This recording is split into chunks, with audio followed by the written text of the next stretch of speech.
አምላኬ በዓሉን በሰላም ያደረስከን። አሁን ደግሞ ጉልባኔን ቅቅል አድርጌ ጎረቤቶቼን ጠርቼ እበላለሁ። አንቺ ምን ይገትርሻል? በዓል አይደል? ቤቱን እቃውን ሙሉ አስጪ። ኧረ እማዬ እኔ ደክሞኛል። ኧረ እባክሽ ደከመሽ። ያ መጥረጊያ ይታይሻል። አንሹ በይ።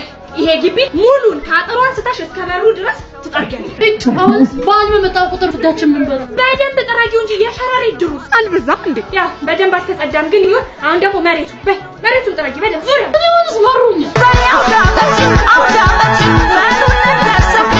ማዘሯ የኔ ጎረምሳ የኔ መኳንንት መጣልኝ። ጉልባልን በላ ነው። እሰይ እንኳን መጣ። አብረን እናጽዳታለን። ምን በወጣው ለራሱ ሰግዶ ደክሞት ነው የመጣው። ስትራፖ ይዞታል ላይ አያጸዳ። እናቴ ብቻ አይደለም የኔ እናት ሺህ ዓመት ኑሪልኝ። አንቺ ብቻ ነሽ ድካሜ የምታውቂው። ዶሮ ካረድክልኝ ይበቃል። እዚህ ልጅ እና ቤት ይጥረግልሽ ነው ጉልባን ይቀቅልልሽ። እሰይ ኧረ ሶፋውን በደንብ አንሹ ጠራጊው። ከፈርቂና ጸዳው እኮ ነው የሆነ ወጥቶ ቤት ነው ዘንታ። ኧረ እንደው ደክሞት ነው የመጣው። ይርገጠዋ መልሰሻል። ውዩ ገና አፍርሳት አስገነባሻለች ቤቱን።